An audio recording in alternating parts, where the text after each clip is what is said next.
All right, let's jump right in. Today, we're diving into a really direct and, frankly, pretty controversial take on peace in the Middle East. It's a perspective that argues the current path is a total dead end and proposes a pretty radical shift. So let's get into it. So this is the question, right? This is what the whole thing really hinges on. It's not just a starting point, it's the lens through which this entire commentary views the conflict and what it sees as the only possible solution.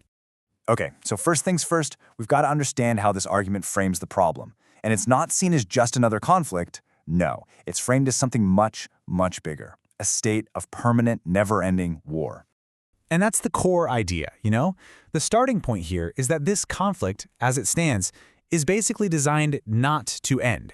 It's a really grim diagnosis, and it's what sets the stage for the pretty radical solution we're about to hear. And just listen to the language being used here. It's not conflict, it's not war. The source calls it a nightmare.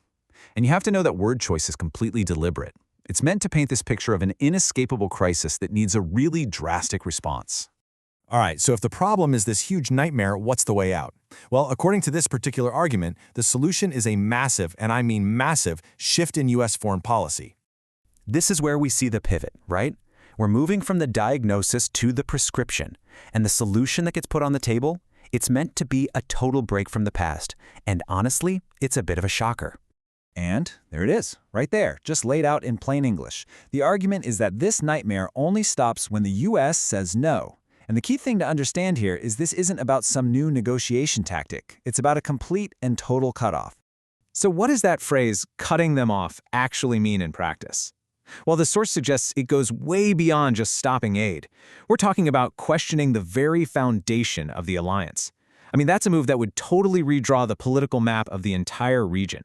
But you have to be asking why. Why propose something so radical? The reasoning behind it isn't really about troops or weapons. It's all built on that classic strategic idea. You know the one, winning the battle but completely losing the war.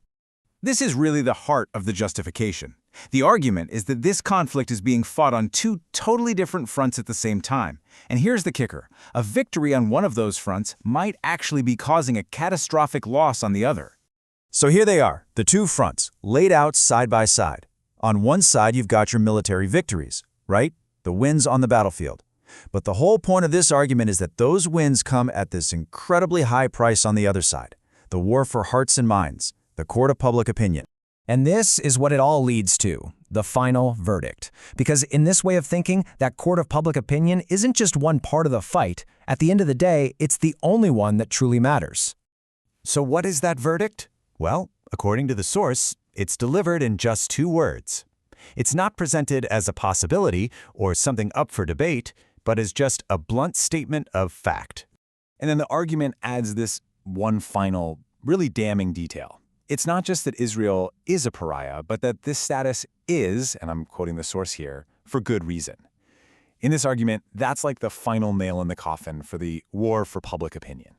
So that's the whole argument in a nutshell. It really all boils down to this belief that the court of public opinion has become more powerful than any army. And that leaves all of us with a really huge question to chew on. In this day and age, which of these two battlefields, the military one or the public one, really decides who wins?